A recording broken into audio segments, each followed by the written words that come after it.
Okay, hello everyone. Thanks for being here.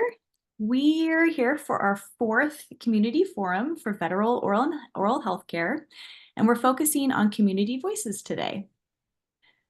Next slide, please. A few housekeeping pieces. We are recording the session, and we'll have the recording available afterwards on our website, along with the slides and other materials. Please chat and engage throughout. This is a community forum, and by that, we mean that we want to hear from you as well as sharing the data that we found from our research. So please share your information in the chat, say hello, and I hope you stay engaged throughout our time here today. CEUs are available for this session, and we will provide the evaluation and request link at the end of this session. Next slide. These are our learning objectives here today. These were provided in the registration information, and they are attached to our CEUs. Our presenters do not have any disclosures to share today. And today's agenda, we'll start with reviewing the state of veteran oral health in Iowa. We'll move on to community voices, and then we'll end with the state summit agenda. And before we get started, I'm going to introduce our first speaker today, Annalise Cothran, who is our Executive Director and co-founder of AIDPH. So without further ado, I will hand it over to you. Thanks so much, Sam. Hi, everyone, and welcome. As Sam mentioned, I'm Annalise Cothran.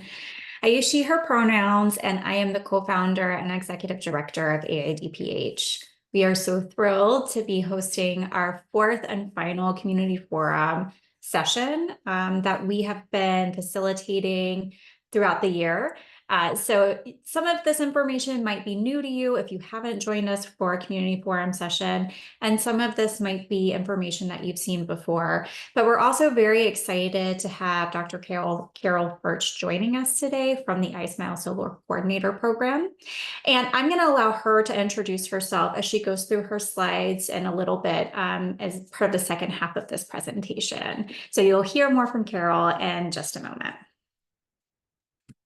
So as I mentioned, this is the fourth in our series of community forums supporting Iowa veteran oral health. And in case you haven't been to one of our community forums, this is a mix of didactic information, primarily on the oral health and well-being of Iowa veterans, and presenting information from not just community voices, but also the research that we at AIDPH have facilitated and published over the past year to 2 years. We pair that with a really rich and robust discussion. We like lots of engagement, and we want to make sure that your voices are heard throughout. Your perspectives are really critical as part of Iowa's solutions for veteran oral health, and we want to make sure that we're capturing all of that. In case you don't know anything about AIDPH and you haven't heard of us before, that's okay. Welcome, and thanks for being here. AIDPH is a 501c3 nonprofit, and we are dedicated to empowering communities to advance oral health through research, education, and advocacy. And as you'll see, the veteran oral health portfolio, including that in Iowa, really spans all three of those areas. And ultimately, we want to pursue a justice-oriented oral health system where all communities and all people have access to high-quality, affordable oral health care. And while we focus on many different communities who are underserved, marginalized, and historically excluded, we specialize in 4 core communities of focus, including LGBTQIA+ people, veterans, people with disabilities, and people living in rural areas. What you'll also find is that we work a lot in the intersection of that work.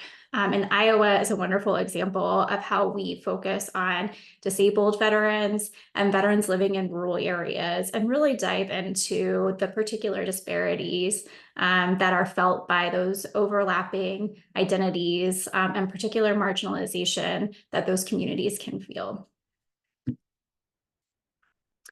This series and many of our other series are part of our AIDPH Academy, which is not new, but newly packaged in this kind of umbrella of our academy and our offerings that are flexible and really focused on professional development, building the capacity of oral health professionals to work within those core communities of focus and beyond. So we invite you to look at this session and other sessions through the AIDPH Academy if you're interested in learning more about that work, to include these community forums.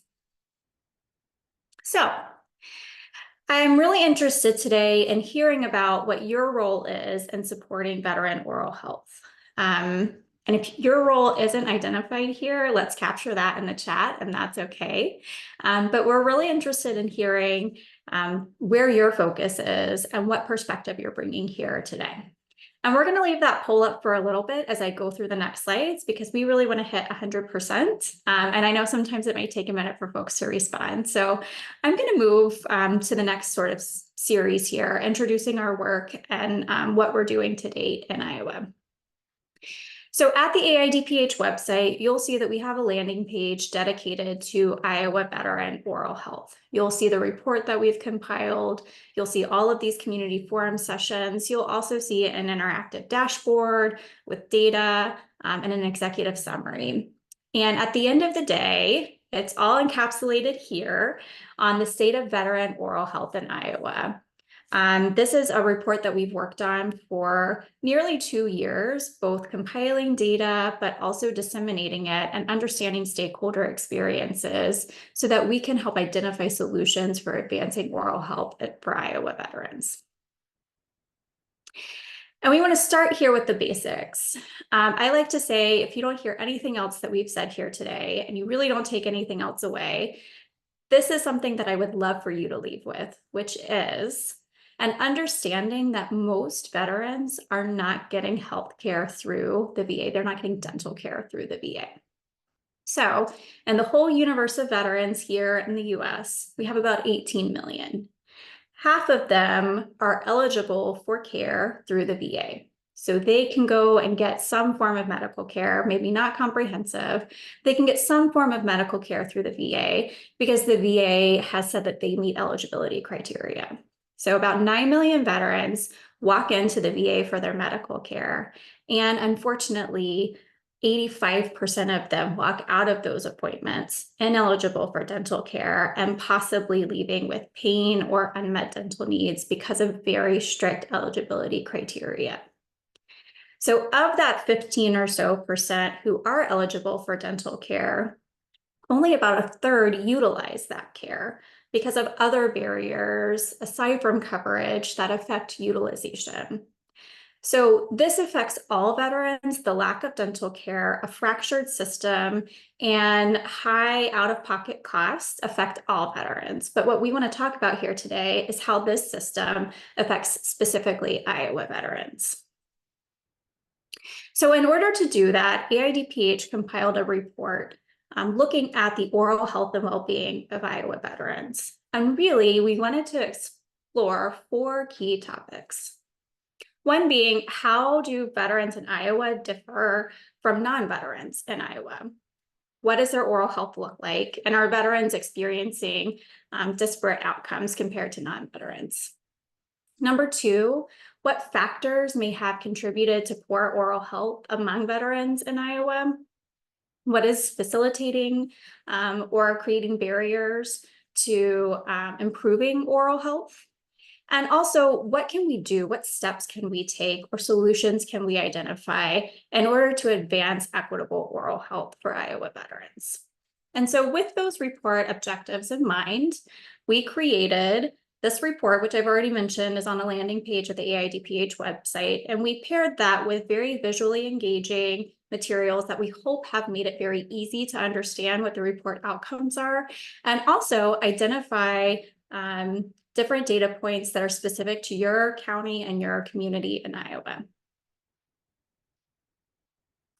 This report has 6 different sections. We are not going to go over all 6 sections today. We are going to do a super quick overview of the key takeaways.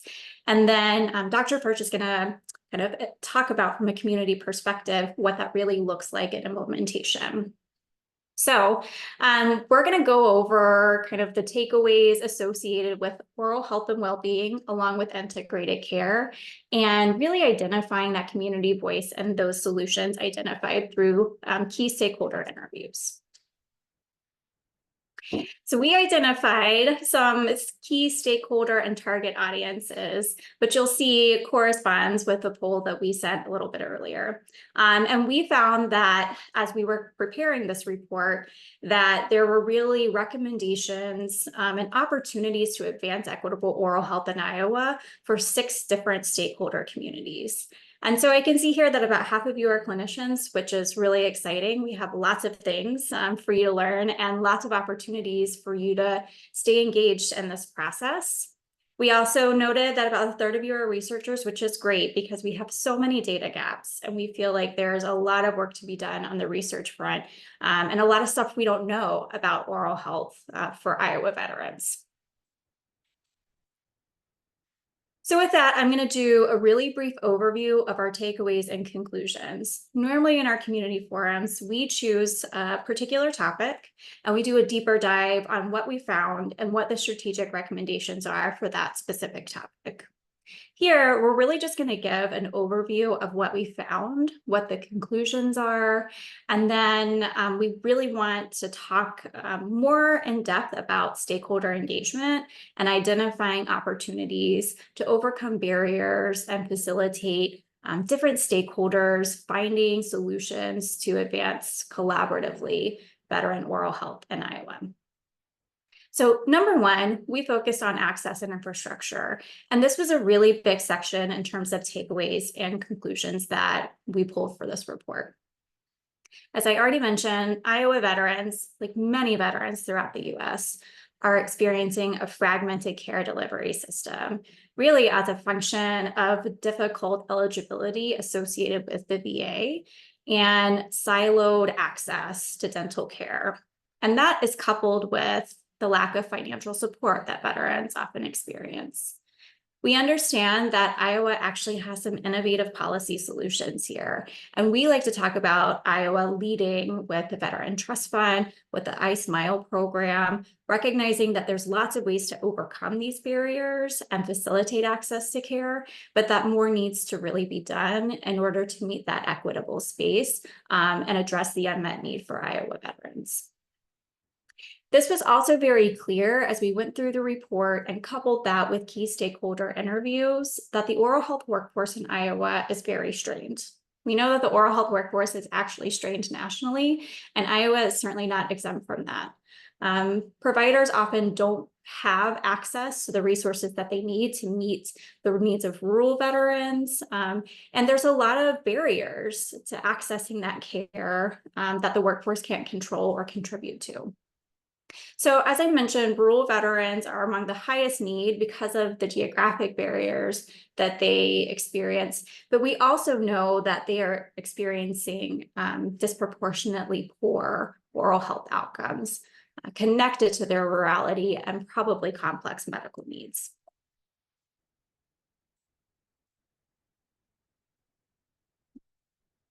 In section 3 of this report, I believe it's 3, we performed an analysis of BRFIS data to look at the oral health and well-being of Iowa veterans. And this is not surprising because it mimics national data in that Iowa veterans are experiencing poorer oral health outcomes compared to non-veterans.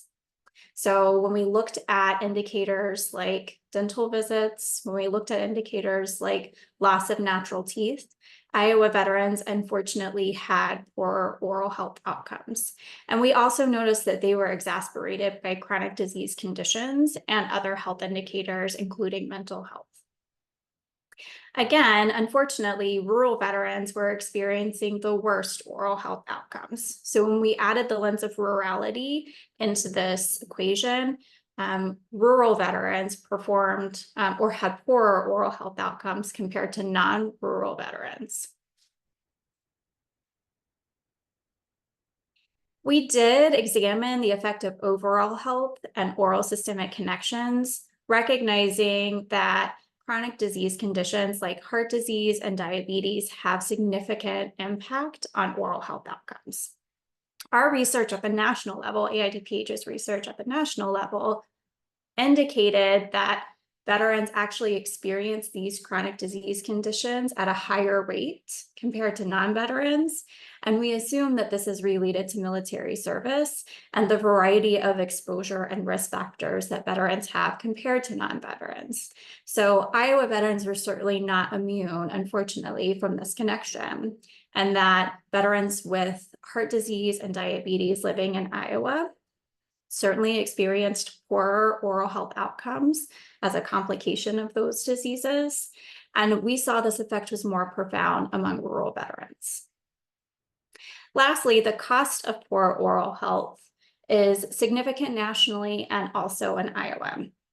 Part of what we looked at nationally among at the federal level and federal policy solutions was examining cost savings associated with providing veterans effective access to dental care, and the amount of money that we as taxpayers or state or federal policy decision makers, wherever that money might come from, that addressing poor oral health through more effective access to dental care can save all of us money. And so when we applied that same lens here in Iowa, the oral health care cost savings were pretty significant.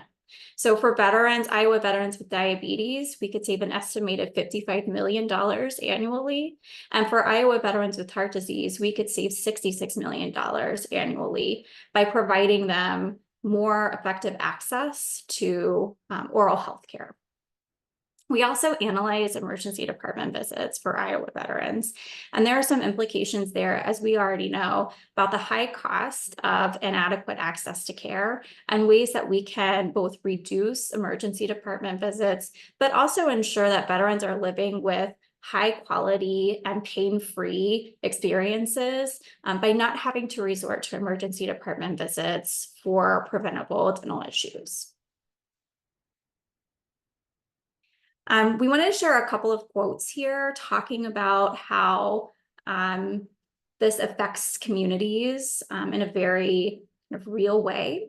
As part of this in-depth data analysis that we reviewed for this report, we also conducted a series of key stakeholder interviews, asking clinicians, asking researchers, asking community members, and a whole host of stakeholders what veteran oral health meant to them in their daily experiences, what they observed, what solutions they offered. And on top of that, we really wanted to make sure that we were understanding the facilitators and the barriers to equitable oral health in Iowa. And so this respondent said in Iowa, what would be great is better policy on transportation. And this was reiterated through all of our interviews, especially assessing rural veterans, that transportation remains a massive issue for rural veterans and rural people in general. So addressing transportation through policy would not only help rural veterans, but it would help rural communities across the board. We also talked a lot about policy solutions related to Medicaid. And we know that Medicaid is very complicated and that there are lots of different levers to pull on in the Medicaid system, including higher reimbursement for Medicaid providers, and also adjusting eligibility so that more people can access Medicaid and be covered through Medicaid. So through this whole host of solutions, we wanted to highlight that stakeholders had come up with some really effective and really profound offers for us to talk about in terms of solutions, both on the policy level, on the individual level, and at the community level. So I'd really like to hear from all of you in the chat and hear your response when you think of stakeholders for Iowa veterans. What comes to mind for you? Who are the important people who should be included when we think about Iowa veterans and how to improve oral health care for this community? And we invite you to just respond out in the chat. We will keep an eye on it and we're going to respond and reflect after we hear from Dr. Birch. And so with that, I'm going to pause and turn it over. Okay, Annalise, thank you. I'm actually not a doctor. I'm sorry. I'm not sure how that got all messed up, but if it you feels can take mine. cool. It's fine. I'll share. Feels feels kind of cool, but I can't take that. Yeah, that title. So I'm Carol Furge. I'm a registered dental hygienist. Been in dentistry for about 35 years now, and still in love with what I do with oral health. I was I remember being in college and in my community health class learning about public health. And I'm just going to tell you, I never thought I would do public health. I did not think it would be very exciting. In fact, I probably said, this is so boring. But yeah, 35 years later, I love public health. It's something that is exciting every day. And there's a lot of different avenues that we cover. And here in Iowa, I've lived in a few states, but here in Iowa, I'm just so excited to be a part of public health in the I Smell program. So I appreciate being here, and thank you so much, Annalise and Sam, for having me. I love to talk about our program and what we do. Obviously today, specific to veterans. I'd like to include, as you can see on my title slide, our two other I Smell Silver coordinators in the state. That work with the adult population. So between the three of us, we cover Calhoun, Des Moines, Hamilton, Humboldt, Lee, Pocahontas, Scott, Van Buren, Webster, and Wright counties. I am specifically Scott County. The other two, Amber and Rachel, the other two coordinators, handle all other 9 counties. So they do have their hands full. And I think a lot of you on the call already know a lot about us, but I like to sort of summarize our work in that we really behave a lot like dental social workers. So we're here to help coordinate and navigate care for any adult that needs help in any way, shape, or form, whether they be Medicaid, Medicare Advantage, no insurance, or what have you. Obviously, we do a lot of other things too, but social work, I'll say that in air quotes, that's sort of the gist of what we do a lot of. And I think it's because there's such a huge need for that, particularly in our geriatrics, and I'll say our veteran population as well. So if you want to move to the next slide, perfect. So I'm going to start out with Amber Cook, who is housed out of Webster County Public Health Department. A few years back, she started working with a dental practice to provide a veterans-free dental day. I think that has been very successful, and I believe she started that before the amount, the financial amount awarded to veterans went up to that $10,000 lifetime maximum. But really wonderful to see this group, this dental practice work with Amber and provide such amazing care. As you can see on the slide, over $10,000 worth of dental services. The veterans were given a 1-hour appointment. There were 25 that participated with a really wonderful age range from 33 to 92. Majority of those veterans did come from Webster County, but there were participants from Calhoun, Hamilton, Humboldt, Kossuth, I think is how you say that, Pocahontas, Potawatomi, and Wright County. So there were folks that did travel in a little bit. I know that Amber works with her Webster County VA director, helping veterans through the Iowa Veterans Trust Fund as well. I think the next slide, go ahead and move. So Amber has also done presentations at a local VA coffee morning in Webster and Lee counties both. So Rachel has done Lee County and Amber in Webster County. Amber has also provided some screenings at these events, as well as some teledentistry opportunities. So she was able to take some intraoral photographs and some x-rays and work with some dentists on helping to get care for some veterans. Amber has also worked with the Iowa Dental Association with information on the Iowa Veterans Trust Fund, so to help educate so that they could disseminate that information to our dentists here in Iowa. Amber was also present at a couple of annual Veterans Barbecue events that were held in her area. She was able to hand out lots of toothbrushes and dental information, particularly with the trust fund for veterans up in that area. Okay, next slide, please. All right, and so I have been able, and I'm kind of going back before I knew much about the Iowa Veterans Trust Fund, which has been so helpful. But in first starting to venture out with trying to help veterans, I was invited to the Veterans Experience Action Center, the first held here in the state. It was held in Davenport, fairly close to downtown. I know that's kind of small there, but I'm really proud to say of all the community resources at this really large event, the I Smile Silver Table was the highest visited community resource table. At that particular event, it was very eye-opening at the need for veterans. And going back to what Annalise talked about, transportation, it was in a perfect area of our town where veterans could bus as well as walk to the event. So we were able to serve, I think, a lot of lower income veterans at this particular event. At that time, again, the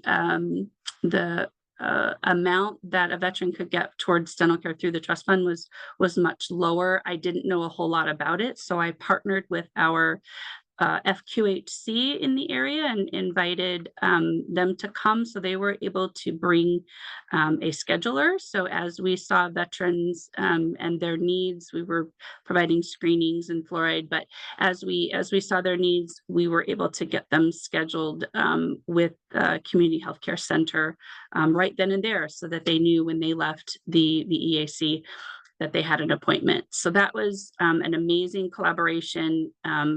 Obviously, people passionate about helping veterans. And I believe that was very, very successful. COVID hit, of course, and there wasn't a VEAC then the following year. And then a couple of years, they chose to do sort of a virtual event. And of course, I was more than willing to participate that way as well. So I was able to help a number of veterans just by contacting them over the phone. A few were able to come see me to do screenings, but for the most part, I was able to just help them get connected with some care. And at this point through the trust fund. So you can go ahead and advance to the next slide. So this is just this past year, some of the volunteers that we had for this event. Again, the VEAC is a wonderful event. It is absolutely amazing to see what veterans are able to accomplish in a 2-day event all the way around. This year's event was held in a location that was much more difficult to get to, in my opinion. And I think that there will probably be some conversations for 2025 on transportation or location. So I would say we didn't see as many lower income veterans, but we were still able to see about 250 veterans through this event. So still successful, but not quite as successful in helping those who struggle a little bit more, particularly with transportation in that lower income bracket. Go ahead and advance to the next slide, please. And then, of course, the wonderful Iowa Veterans Trust Fund. So I just put in a few key points here. It's important that everyone knows, and this is something that I've had to educate on in our county, but this application must go through the county veteran service officer. It can't just be something that anyone can help fill out this application and submit it. That VSO is a key player in this process. And so here in Scott County, my VSO or our VSO for Scott County is about 20 steps down the hall for me. So we have a wonderful working relationship. He refers to me, I refer to him, and we are at 100% success rate with every application we've submitted. We've gotten approval to move forward. So that's been great. I'm very proud of that. The veteran must have served honorably a minimum of 90 days active duty other than their training. They have to meet the financial requirement of 30% of federal poverty level, 300% of federal poverty level, which is really, I think, in knowing and working with some other programs, I feel like that's a really nice amount, and we are able to help a lot of veterans within that range. They can't have any more than about 15,000 in liquid assets. And then the application process, while, you know, it is a process, it's really not terrible for application processes. It's something that I think is very doable. I know myself and the other two iSmell Silver coordinators are more than willing to help those who struggle with literacy, you know, filling it out, helping them to understand all of the parts and pieces that they need, walk them through it step by step. It's important that the veteran receive 2 different treatment estimates. So they need to visit 2 different offices, which can be really difficult in rural areas. I know my counterparts, Amber and Rachel, can struggle with that. And I hear from VSOs throughout the state that it can be difficult for veterans to get those 2 treatment estimates, but we certainly, as iSmell Silver coordinators, we work really hard to try to help them overcome those barriers and get those 2 treatment estimates. I can speak to my dentists here in Scott County. I have amazing, wonderful, big-hearted dentists to work with, and so I rarely find extreme difficulties in getting this process done. The veteran does have to provide a bank statement current within 30 days. And so that's something that, again, can be a struggle if they have transportation issues, or they don't have a computer or a smartphone, or know how to work that smartphone to get all of that accomplished. Again, as Silver coordinators, we're able to help them through that process if need be. They do have to have a DD 214, which can be a little difficult sometimes. The big fire in St. Louis, I've had a couple now that I've been working with.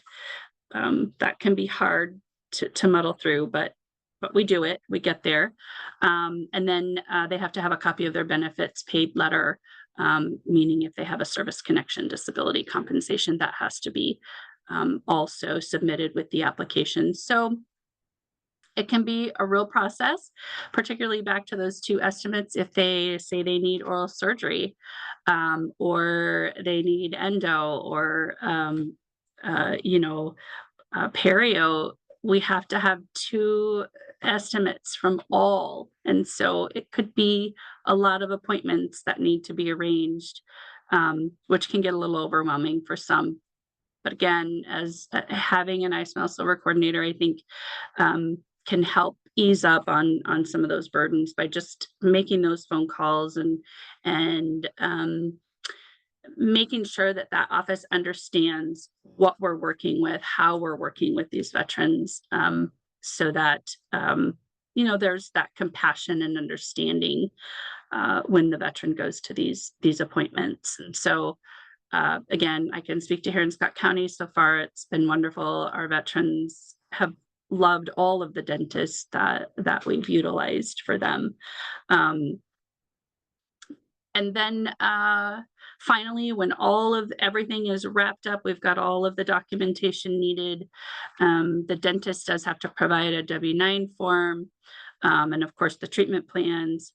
Sometimes we write a letter, say a veteran lives closer to one office than another. We might write that up then as a narrative along with that application, letting the commission know that this is something that could be really helpful for that veteran. And they have been great working through that. So I have to say that again, we've had great success in benefiting the veteran throughout this.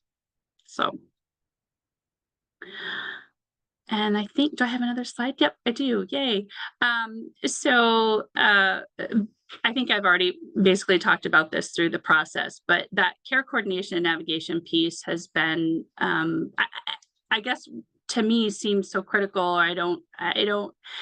I can't imagine how other counties without an I Smile Silver coordinator, how that works. I'm sure the VSO has a lot more on their hands, and if they don't know dentists or how dental works, that's got to be difficult at times, I'm sure, because we spend a lot of time on that piece. We love to talk to general dentists and specialists and educate them about the program and how wonderful it is. And so we do spend time on that every year as we go out and visit all of our dental offices and educate staff and of course, dentists as well. We help the veteran understand the treatment plans too, because it's not always the exact same treatment plan that we get back. While most of the time they're very similar, but sometimes there's some differences in thoughts, and so we can help them understand that, and certainly go back to those dental offices to get more information if need be, and then explain it to the veteran, hopefully helping that dental office too in saving them some time on that back end with more questions. We also, I know here I really try to make sure that I have all my T's crossed and I's dotted before I hand it over to our veterans service officer for that mailing off of the application. So very hands-on in this process. I would say all three of us really try to do absolutely as much as we possibly can for the dental office as well as for the veteran. So it's been wonderful.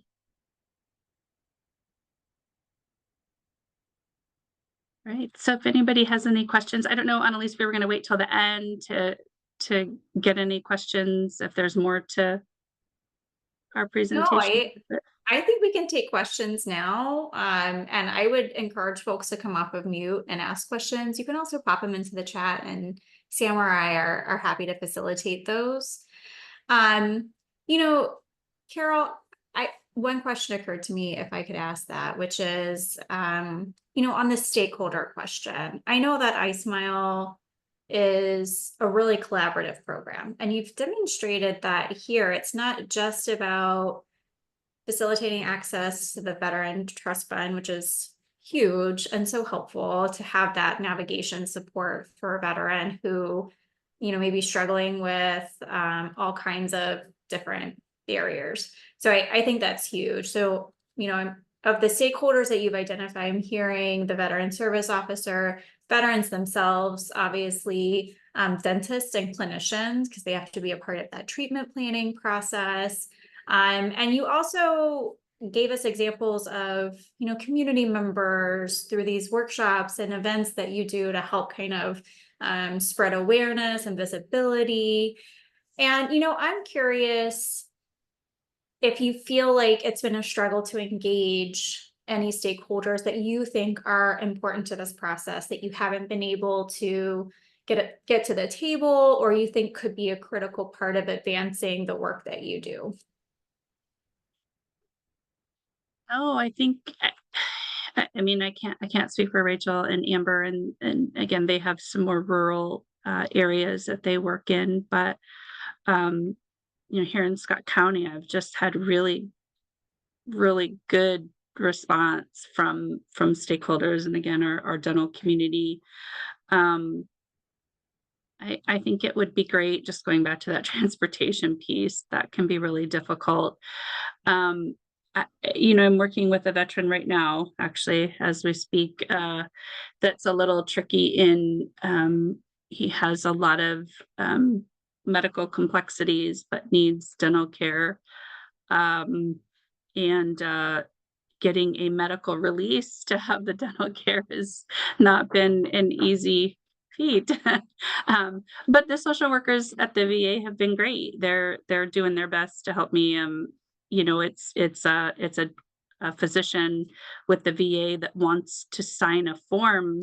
Like there's this form out there that exists for these situations when there's not really a form that exists for these situations. And the dental office says, well, we just usually get something from the doctor to, submit, and the doctor wants something from the dentist. So, there's that whole medical dental piece that I find in a lot of avenues of my work, not just with the veterans, that there's such a huge gap in how we work together. Obviously not having a shared electronic record is a huge barrier, but I would say, probably the two biggest would be, that medical dental integration piece, putting all of those together when need be with the medical side of things, and then transportation. So that's just always a barrier with veterans and others as well, but that can be really hard. That makes sense. And we saw that reiterated, just the importance of medical providers and dental providers and those systems working together in our report, and how integrated care helps with so many different things. Just a small piece of what you've identified in the logistics process, but just across the board, how whole person health is really critical for veterans in particular who face this disproportionate burden of disease and disability. Kind of on the flip side of that, Carol, I'm curious to hear, because you've been able to get so much stakeholder engagement, and clearly this is, a key part of your success in terms of the iSmile Silver coordinators.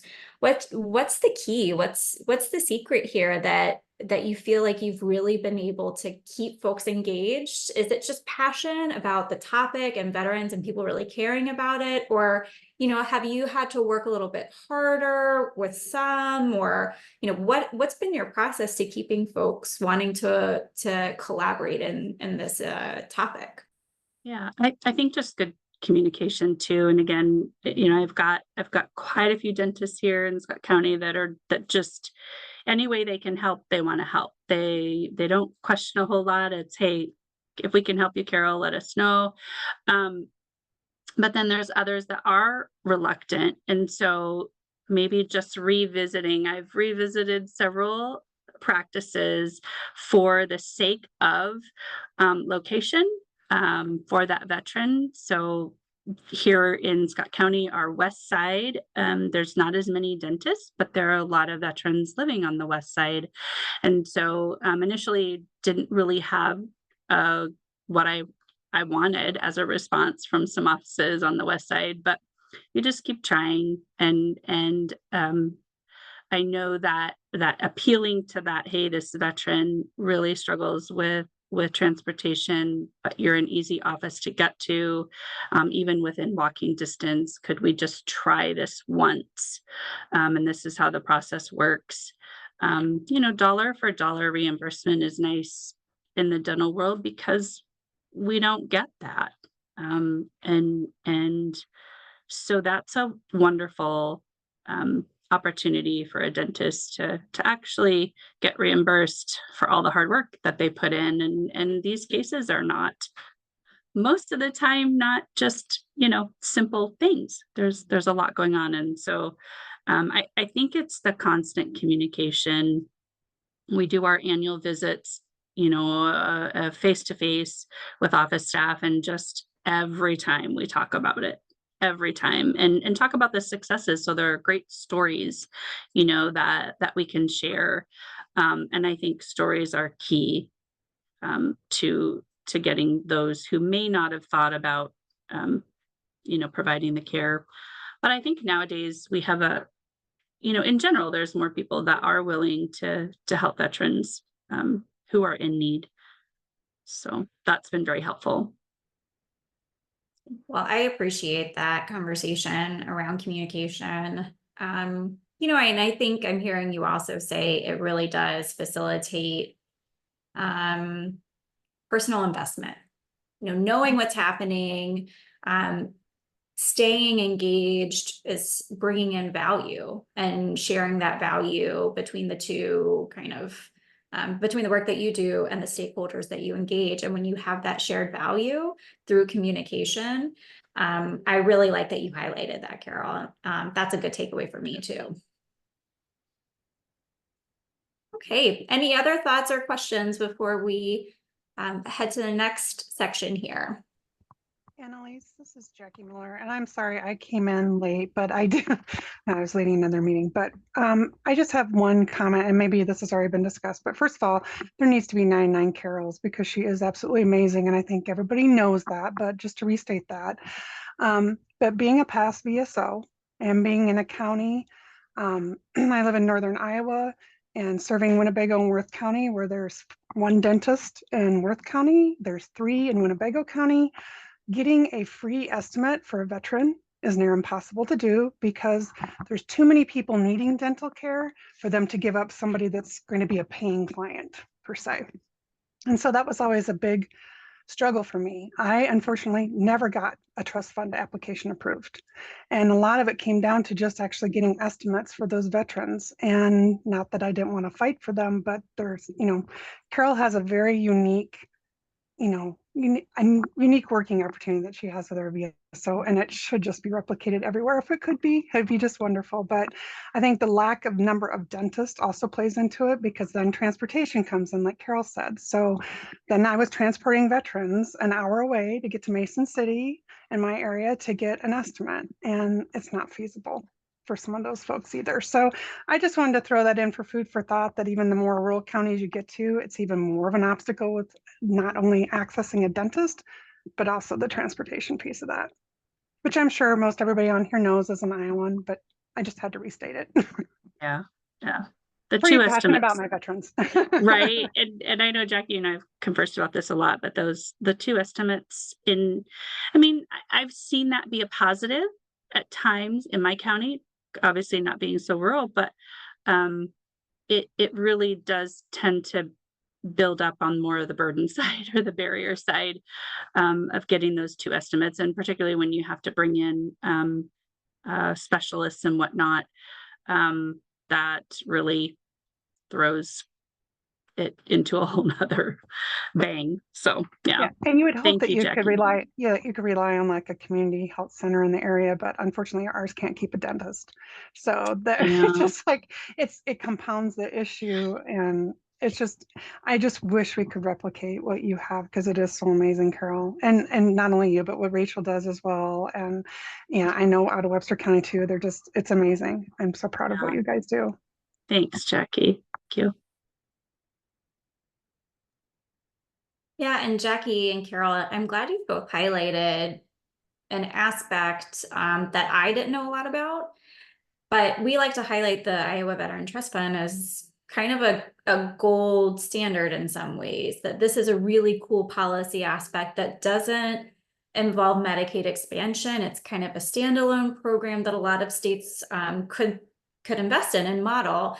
And I like that you've pointed out that there are still ways that we could actively improve the current system, and that there are ways to keep improving this really cool policy program that we should definitely expand and build on. So thanks for pointing that out. Yeah.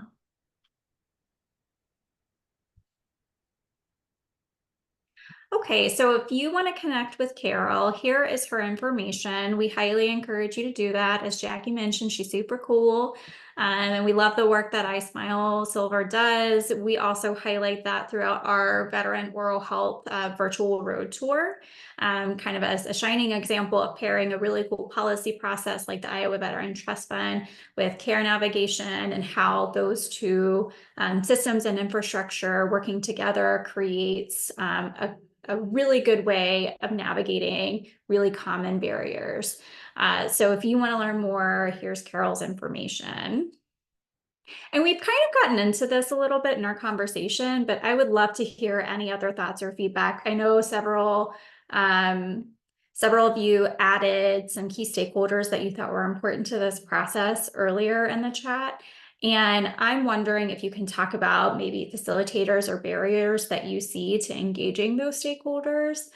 We talked about that some with Carol and Jackie here today too, but I would love to hear more in the chat if you have ideas. So as you're thinking through those, we want to point out that here you have the ability to shape veteran oral health in Iowa. And we know that many of you are working in this space, but there are ways you can use this report and leverage it in your daily work, advancing equitable oral health for Iowa veterans. Number one is advocacy. And advocacy spans a ton of different topics and avenues. And I think sometimes when you hear advocacy, maybe you only think of policy. And there are certainly ways that you can engage in policy advocacy, and we support and encourage you exploring that. But there's also opportunities like working with providers to take a pro bono case for the Iowa Veteran Trust Fund to see if they can give another, treatment plan estimate. Like those are really kind of finite asks, and they don't require legislative change that you can do in your community, just exploring ways, even bringing visibility to veterans not having access to dental care through the VA. There are lots of ways that you can explore advocacy, and we hope that this report, these data, and community voices that you've learned about here today can help with those advocacy efforts. Same thing with educating stakeholders, bringing visibility and awareness to the lack of oral health infrastructure and support for Iowa veterans helps us create investment. As Carol mentioned, communication is really key to facilitating all of these different stakeholder networks. And so we highly encourage you to use this report as an educational tool and as fodder as you go through these daily conversations in advancing veteran oral health. We hope that parts of this report can help you make decisions about need, about interventions or potential solutions that can improve access to care, quality of care, or care delivery. And last, we want you to seek funding. We would love to see pilot projects or ideas or resource development around Iowa veteran oral health. And we want to point out that Delta Dental of Iowa Foundation has supported this work, has supported AIDPH in advancing this work, and that they have open funding opportunities for anyone else who wants to invest in an idea, an initiative, a program for advancing oral health for Iowa veterans. And if you would like help in supporting that, you can look at the report and find potential topics or solutions there. And in terms of taking action, there is an opportunity for you to join us in Iowa for a Veteran Oral Health Summit that we're hosting on August 13th.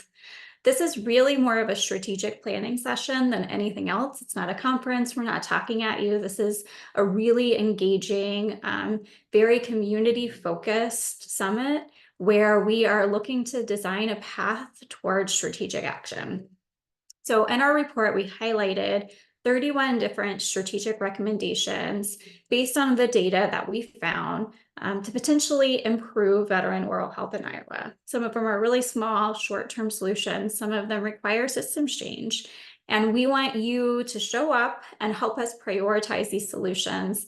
And then you get to design a path to action in advancing equitable oral health based on your priorities. So you can get a look preliminarily at this agenda, which is on the link that Sam just popped into the chat.